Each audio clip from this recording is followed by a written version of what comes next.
इंद्रायणीचं पसायदान. 2 August. वाचन चक्र. लेखक डॉक्टर संतोष मोतीराम मुळावकर. अभिवाचक डॉक्टर ज्योती शिरसाट.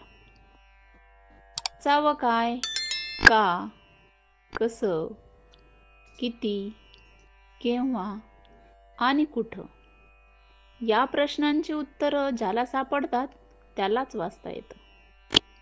गंमत अशी की या प्रश्नांची उत्तरं वाचल्याशिवाय सापडत नाहीत.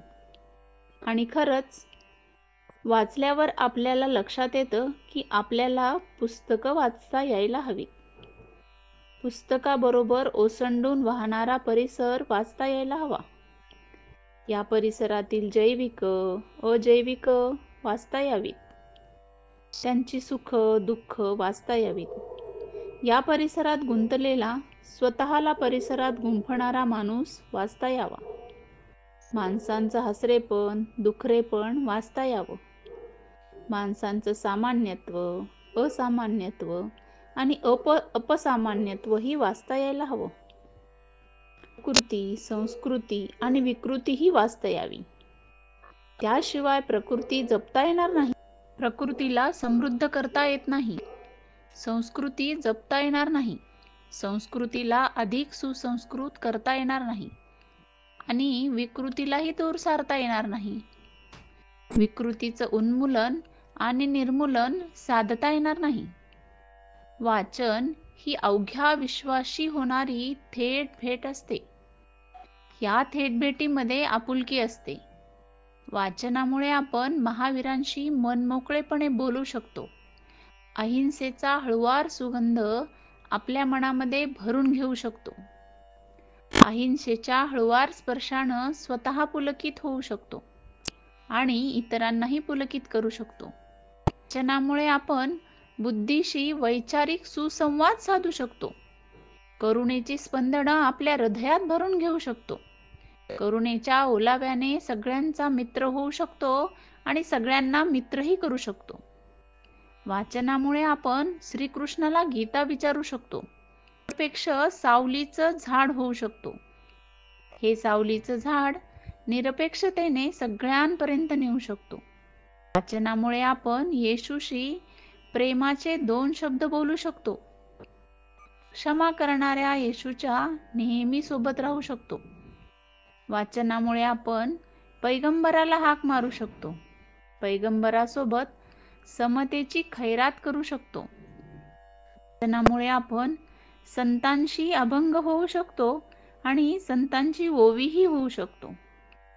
अवघ्या विश्वाच्या घराचा आणि अवघ्या विश्वाच्या अंगणाचा शोध घेऊ शकतो.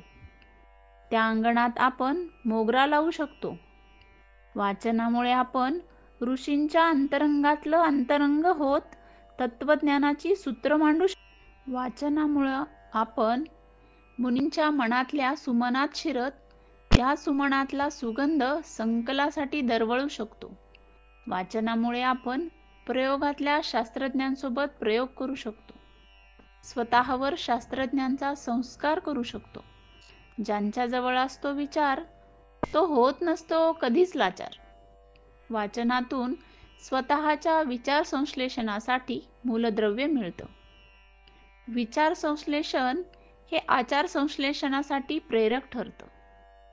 घडणारा आचार वाचन संश्लेषण आणि विश्लेषणासाठी प्रेरक ठरतो. हे आपल्या जीवनाचं वाचनचक्र असतं. या वाचनचक्राचा उलगडा मला मात्र वाचनातूनच झाला. वाचन विषय होता आचार्य प्रफुल्लचंद्र रे, मर्क्युरस नायट्राइटचा महान संशोधक. हिस्ट्री ऑफ हिंदू केमिस्ट्री या ग्रंथाचा श्रेष्ठ लेखक. व्याख्यानांनी देश विदेश गाजवणारा अभ्यासू वक्ता. रौलट ॲक्टच्या विरोधात उठाव करणारा, स्वदेशीचा पुरस्कार करणारा थोर देशभक्त. महापूरग्रस्तांचं पुनर्वसन, अस्पृश्यांचे प्रश्न, हिंदू मुस्लिम एकता यासाठी झटणारा तळमळीचा समाजसेवक. संशोधकांचं गुरुकुल निर्माण करणारा. अलौकिक शिक्षणतज्ञ हा त्यांच्या व्यक्तिमत्वाच्या सीमित करणाऱ्या पैलूंच्या मुळाशी त्यांचं चौफेर वाचन होतं.